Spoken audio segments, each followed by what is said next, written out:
The moment John Kennedy saw her, shivering under the flickering streetlight with a desperate plea in her eyes, his world tilted on its axis.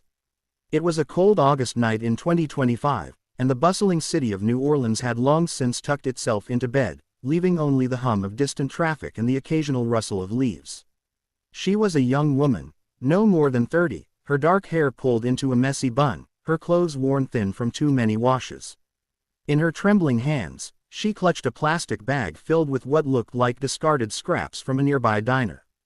"Please, sir," she whispered, her voice barely audible over the wind, "do you have any leftover food to spare?"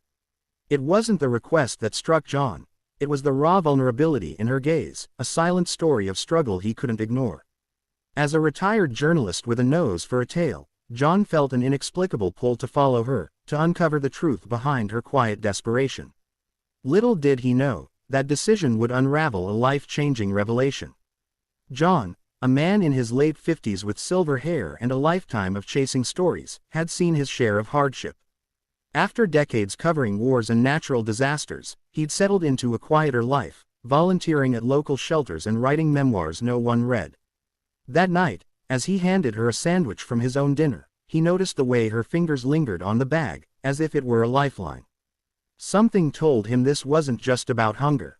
Against his better judgment, he trailed her at a discreet distance, his heart pounding with a mix of curiosity and guilt. She moved swiftly through the shadowed streets, her steps weary but determined, until she reached a dilapidated apartment building on the edge of town.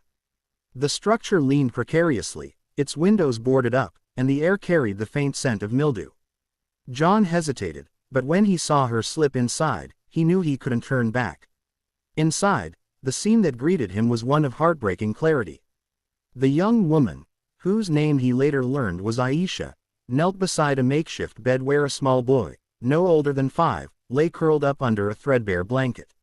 His face was pale, his breathing shallow, and a makeshift bandage wrapped around his arm hinted at an injury. Aisha's eyes filled with tears as she broke the sandwich into pieces, feeding the boy with a tenderness that pierced John's soul. "This is all I could get tonight, Jamal," she murmured, her voice cracking. John stepped forward, his presence startling her, but before she could protest, he saw the truth. This wasn't just a mother scavenging for herself. Jamal was sick, and Aisha had been working tirelessly as a night cleaner, her meager wages barely covering rent, let alone medicine. The leftover food wasn't for her, it was to keep her son alive. The revelation hit John like a freight train. Aisha's story unfolded over the next hour as she reluctantly shared her plight. She'd moved to New Orleans 2 years ago after losing her husband in a factory accident, leaving her with no insurance and a child to raise alone. Jobs were scarce, and the medical bills for Jamal's chronic condition, undiagnosed due to lack of access, had piled up. She'd been too proud to ask for help, too ashamed to admit she was failing. John listened, his journalist's instinct kicking in, but this time, it wasn't about a story, it was about a human connection. He promised to help, though he had no idea how. The challenge was immense. Jamal needed a doctor, Aisha needed stability, and John, with his modest pension, felt out of his depth. Yet, something in Aisha's resilience ignited a spark in him, a reminder of the purpose he'd lost.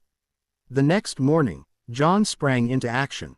He used his old contacts to get Jamal an appointment at a free clinic, where doctors confirmed the boy had a treatable infection but required antibiotics and follow-up care. Aisha's relief was palpable, but the bigger hurdle remained, securing a steady income. John, leveraging his writing skills, pitched a heartfelt article to a local newspaper about Aisha's struggle, anonymizing her to protect her dignity. The story went viral, tugging at the heartstrings of the community. Donations poured in, enough to cover Jamal's treatment and provide Aisha with a small grant to start a cleaning business. But the journey wasn't smooth.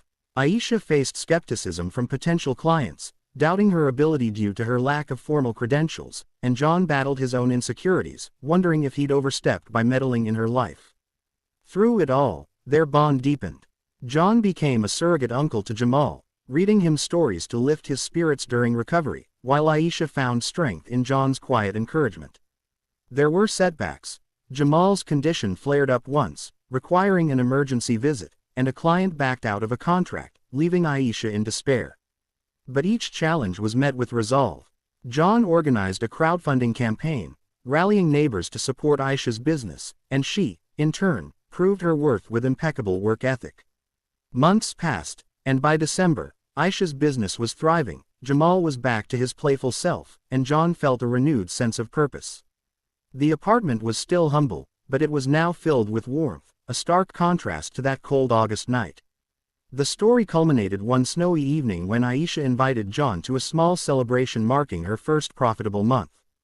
As they sat around a table adorned with food, some leftovers, some donated, all shared with love, Jamal handed John a drawing of the three of them, smiling under a bright sun. Aisha's eyes met John's, gratitude and pride shining through. "You didn't just give us food," she said softly. "You gave us hope." For John, it was more than a thank you. It was a mirror reflecting his own redemption, a chance to use his past for good. The message lingered in the air, inspiring and clear.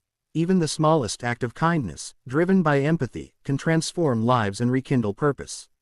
As the camera might pan out in that imagined YouTube video, the viewer would be left with a call to action, to see the unseen, to act with heart, and to believe in the power of human connection. Thanks for watching. Please channel subscribe, video like, comment and share with friends. Slightly smiling face.